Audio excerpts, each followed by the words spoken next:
A former Ohio State University student-athlete is speaking out against Rep. Jim Jordan's bid for House Speaker, saying Jordan turned a blind eye to allegations of abuse against a team doctor during his time as assistant coach for the university's wrestling team. As you come on to the page, kindly hit the like bell and subscribe to the channel if you haven't done so as yet.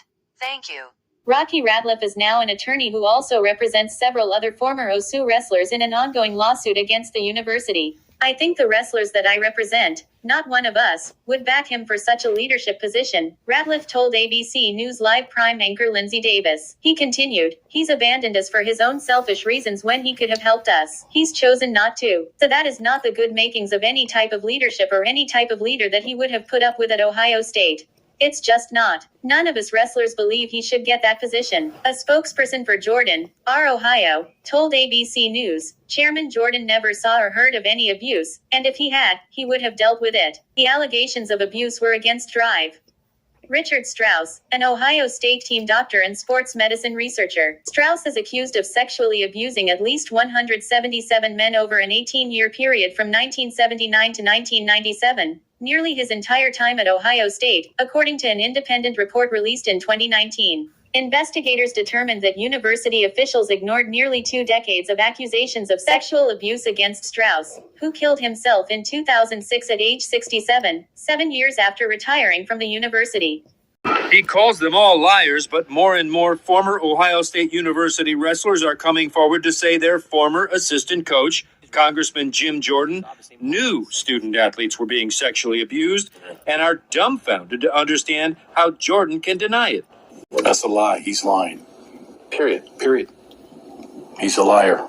Tito Vasquez is the latest, a walk-on wrestler in 1989 who took an elbow to the nose.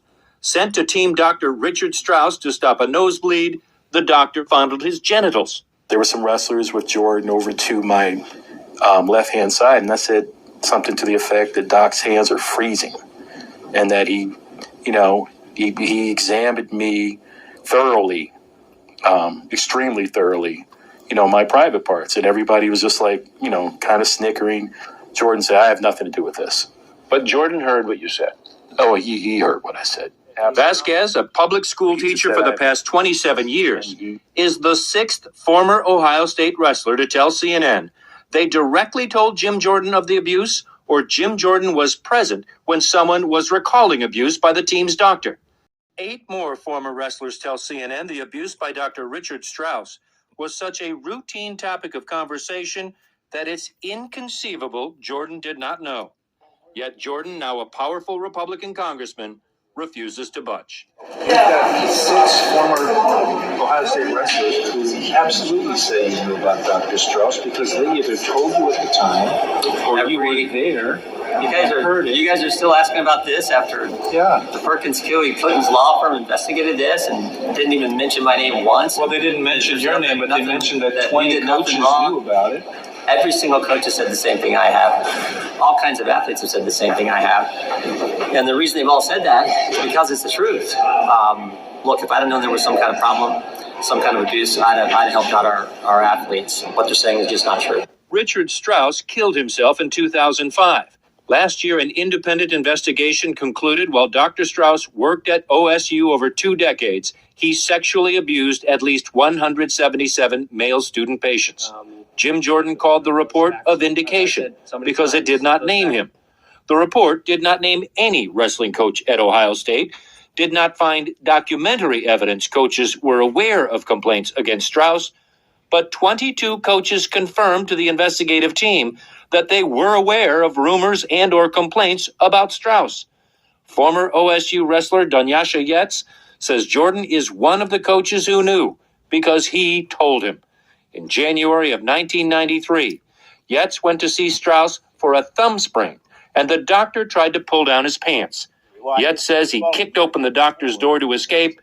Jordan was right outside next to an ice machine. He jumped up like, what's going on? I said, Coach, he just tried to give me a physical exam for my thumb injury. Look, it looked like a baseball. It swelled up. And he was like, man, if he ever tried that, I would kill him. 2 other wrestlers told CNN they witnessed the encounter. Dr. Strauss took from me that day was my dignity. Last year, Former wrestlers Dan Ritchie and Mike Flushy told the Ohio legislature that among athletes and coaches, Strauss's sexual abuse was an open discussion.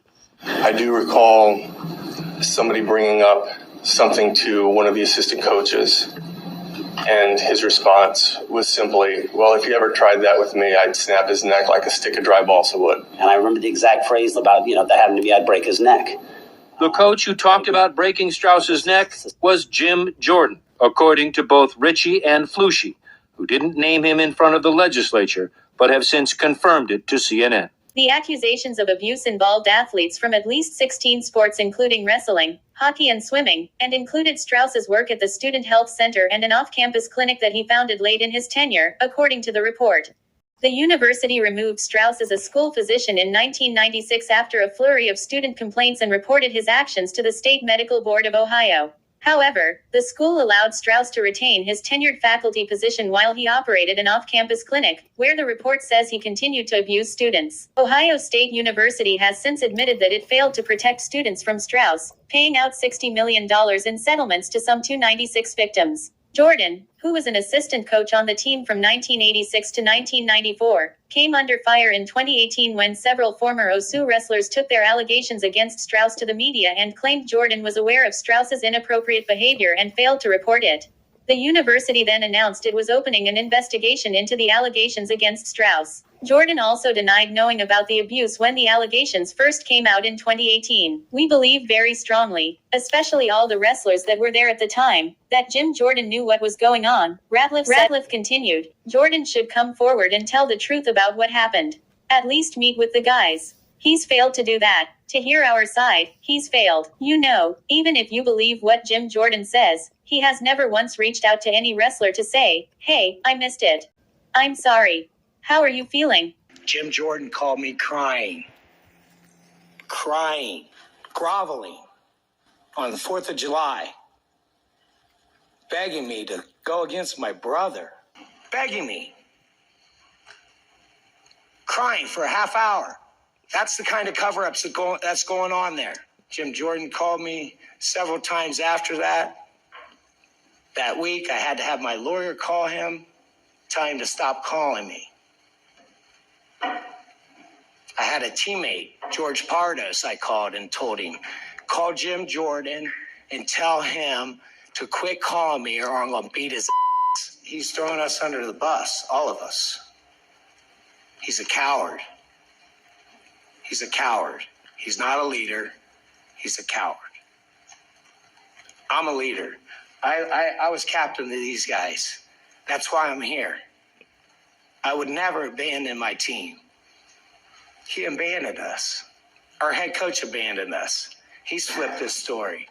He called other people to flip their story. He called Mark Coleman to flip his story. He called his parents, 90 years old. That's the kind of person Jim Jordan is. That was part of the congressional hearing. Even if Jim Jordan was not aware of what was going on with these guys at Ohio State, he could have reached out to them when the investigation broke. Because he was close to all of them because he was a coach. Where was his compassion in supporting these guys? They said he never reached out to them. Hopefully he has since done so. However, he might be feeling a little bitter because of their testimony. He did not clinch the House speakership position.